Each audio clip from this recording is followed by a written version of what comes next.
we start off here with a little bit of inks. I'd already put on a couple of ink lines, only two, on each side of the building, and I'm about to measure out different points here to actually lose the inks out. I have a couple different size pens. I have a 0.3, 0.5, and a 0.1. I should start with that one. For different types of measurement. That doesn't necessarily mean I always use drawing pens. Sometimes I use brush. Sometimes I use Croquill. Not a big repeatograph guy, but I have used it. For stuff like this, for the more technical stuff like this, though, I find that the pens do actually have a pretty good handle. Especially if I'm working with something where I'm going to be using a ruler a lot. There are ways to use a ruler with brush, but it is a pain. It's a huge pain, actually. So, doesn't mean that you always have to be tied to whatever materials you're using at a time. You can shift around and use different things, and it should work for you. I jump from brush to Croquill to markers to pens to whatever's near me, and I work as much as possible with whatever the job requires. Right now I'm trying to add definition. I'm trying to give a sense of space to the piece throughout, and I'm trying to present it in a way that we can actually see the difference of the piece within it. Has more mass and definitely pops out more. This is a good place to talk about line weight. Line weight is basically the illusion of 3 dimensions on a 2-dimensional plane. What that basically means is that the piece is going to feel like it has more weight to it and has more mass to it simply because of the size of our lines, even though they're just lines on paper. There's nothing special about them, but here we are putting them down anyway. I'm going over the lines with a different size pen on the front ones to make it seem like the front building is definitely has mass beyond the one behind it. It feels like there's some space.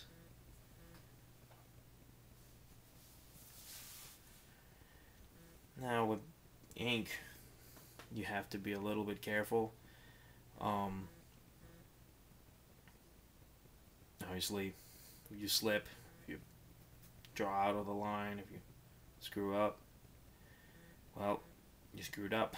So don't be afraid of the white out or white gel pens or whatever you need, because at the end of the day I find that a lot of the media art stuff tends to be scanned and tends to be put in different levels. You can see there's a little bit more weight and mass in this piece now than it was before.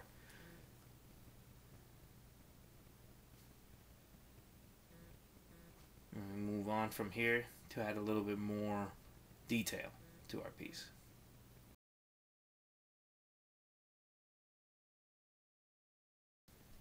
Now we've added mass and we've added weight, we can go into the back building and actually add a little bit of lines there too. First off, just to get a nice sense of what it is that I'm actually working on, I'm going to start designating my image. Trying to do blocked out lines around. Now, normally, after I've drawn the piece out, this is the first thing I do. This time around, I started drawing the building around it because I wanted to show you guys the difference between line weight and mass and the illusion that it is on paper. But normally, I tend to go into the blocking of the image first because it makes me feel like I'm working on one set piece. After measuring everything out, it feels like it has some level of structure. You could do this at the end of the process as well, and it's not going to make or break the piece. It's not something that's going to demolish the view of the piece, but I prefer to get it done early because it helps me maintain my frame of thought, my idea of how this piece is supposed to go. I also like blocking it out with thicker lines, depending on the project and also the purpose of the piece. If it's just an illustration and it needs blocking around, like most illustrations have light blocks because essentially it's meant to be framed. But this one in particular feels like it needs a stronger blocking sense around it, and I go for thicker lines and even add lines on top of it.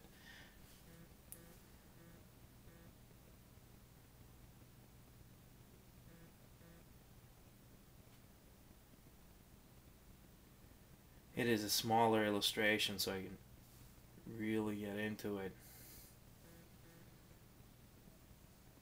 But in larger ones, I would shift my materials a little bit and actually make it clear that I'm working with something a little bit more spacious. See, I'm going over the lines yet again, making sure everything's blocked out properly.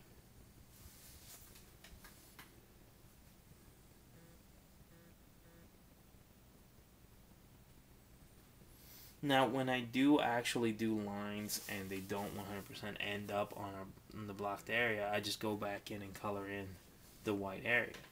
So it feels like a full blocked in line. That's what I'm doing right here.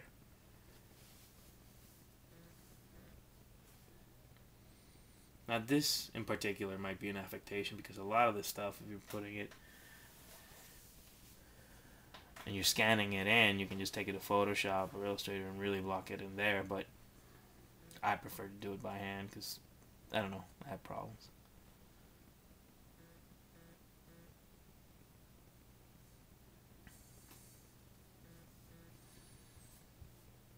And if you notice, I turn the paper around and work on it in different angles, just work in the way that it actually feels more comfortable for you.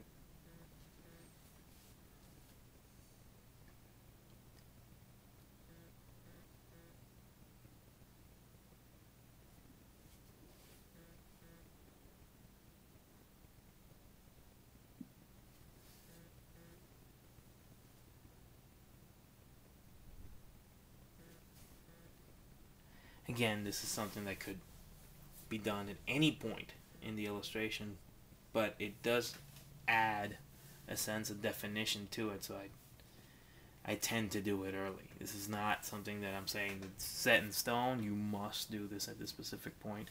It's more about me. It's more about my methodology towards my work and my projects. So if you want to wait on it, have at it. If you want to jump right in, go right ahead.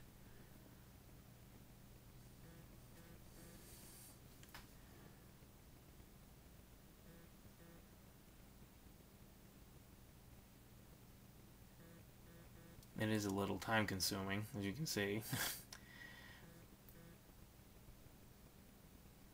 But you want the lines to pop out, especially if the frame is going to be part of your story. Also, keep in mind the size ratio at which sequential artists tend to work, or illustrators tend to work, or any type of media artist tends to work, changes depending on the media that they're actually using. If it's meant for screen, you have to do something a little bit different because chances are this image is going to be very enlarged. If it's for comics, however, comics get printed in relatively smaller sizes, so you have to be careful because your image might be reduced to the point where a lot of the lines start coming together. So you have to keep in mind what your medium is. What is it? Who is it that you're talking to, and how you're talking to them.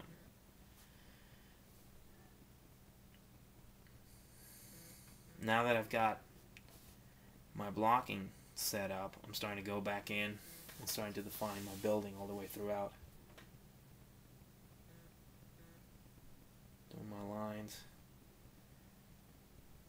drawing them in.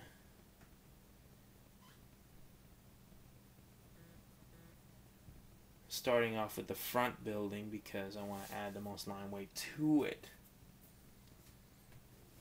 It also feels like it's the thing that's forefront of the piece, so you can actually move back and forth and see it a little bit better.